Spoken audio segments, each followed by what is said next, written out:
안녕하세요. 김태훈의 현명한 투자자 방송 시작하겠습니다. 오늘은 히토리 관련주에 대해 다시 한번 말씀을 좀 드리겠는데요. 최근 들어서 이런 테마주들이 아주 강한 모습을 보이고 있습니다. 테마주라는 것은 하나의 종목이 아니라 하나의 어떤 카테고리로 묶어가지고 한꺼번에 매매할 수 있는, 왜냐면 어떤 같은 사건이나 같은 이벤트에서 주가가 한꺼번에 움직이는, 그만큼 투자자들의 학습 효과가 되어 있는 그런 종목들을 말을 하는데요. 이 히토리 같은 경우는 미국과 중국이 이 무역 마찰을 일으키고 서로 으르렁거릴 때 이 미국이 중국을 괴롭히는 수출 규제, 반도체나 이런 기술 쪽 관련된 이런 특허나 이런 걸 갖고 건드리면 중국은 거기에 맞대응을 하는 게 바로 히토리라는 자신들이 갖고 있는 지하자원, 이 자원을 무기화하는 겁니다. 그래서 최근에 반도체 희귀금속 그 갈륨과 게르마늄에 대해서 이 수출 통제를 중국에서 하니까 미국에서는 고성능 반도체에 대한 중국의 그 수출 규제를 하게 된 거죠. 이 히토리는 전 세계적으로 중국이 가장 많이 부존하고 있으면서 또한 가장 많이 개발을 해서 세계적으로 많이 이제 수출을 하고 있는 희귀 광물들입니다. 근데 미국도 많이 갖고는 있지만 워낙 이거 히토리를 개발하는데 환경 파괴가 많이 되기 때문에 함부로 개발을 하지 못하죠. 그래서 이제 중국이 그런 면에서는 별로 이제 환경 파괴나 이런 것에 대해서 그 규제가 없기 때문에 오히려 더 활발하게 개발이 많이 되어 있죠. 이 히토리는 그 첨단 산업들, 뭐 연구 자석이나 이런 쪽에 사용되는 그 히토류 자석류 소재뿐만 아니라 뭐 다양하게 이런 원자로나 아니면 첨단 자율주행 자동차나 아니면 전기차 같은 이런 쪽에도 그렇고 다양하게 사용되고 있습니다. 그래서 이 양은 많지는 않지만 이게 반드시 필요한 그런 희귀 금속들이기 때문에 이게 수출이 안 되면, 즉 중국이 개발해 수출을 하지 않으면 서구 이 경제는 올스톱 될 수도 있다라는 말이 나올 정도죠. 그리고 실제로 이 고성능 인공지능 AI 반도체는 이 갈륨과 게르마늄이 만드는 과정에서 사용이 됩니다. 그래서 이거를 수출 규제를 하면 중국이 그 미국의 수출 규제로 고성능 반도체를 갖지 못하게 되지만, 다른 한편으로 서구는 이 갈륨과 게르마늄을 가지지 못해서 이 고성능 인공지능 AI 반도체를 만들지 못하는 상황이 만들어지죠.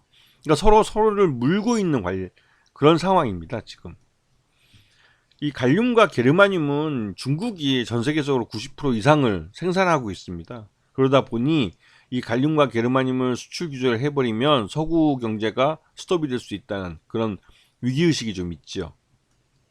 그런데 요번에 그 미국이 중국에 대해서 수출 규제를 또 들고 나왔는데, 여기에서는 이 저사양의 인공지능 칩마저도 중국에 수출을 하지 못하도록 이렇게 규제를 했습니다. 즉 인공지능 분야는 아예 그냥 중국이 접근하지 못하도록 막겠다는 의도를 갖고 있는 거죠.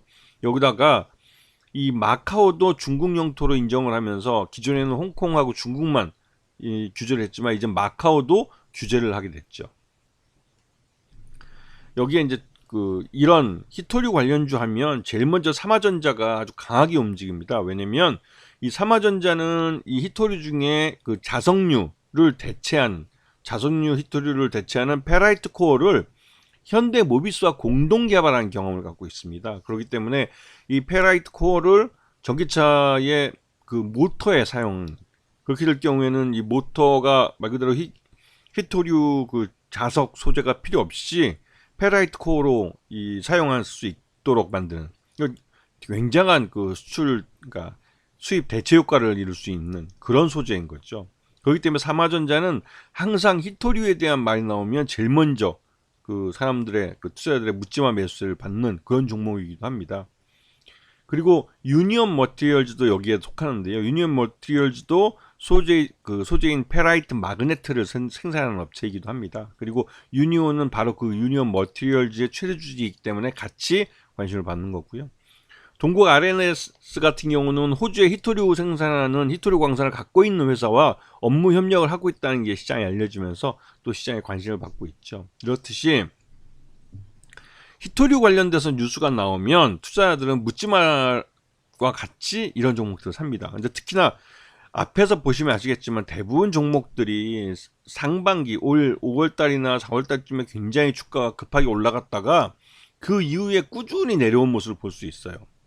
이것은 5월 달에도 마찬가지로 히토류에 대한 그 이슈가 있었고, 그 이후로 미중 간의 무역 갈등이 좀 잠잠해지면서 주가가 슬 흘러내렸다가, 주가가 흘러내리면 어느 순간에 또 시장이 나쁘고 그럴 때 이 테마주가 부각될 때 히토류는 한 번쯤 순환매가 돌면서 시장에 관심을 받는 그런 종목이기 때문에 그렇습니다. 특히나 미중 간의 무역 갈등이 이슈가 되면 반드시 살펴봐야 될 종목이 되고 있는 거죠.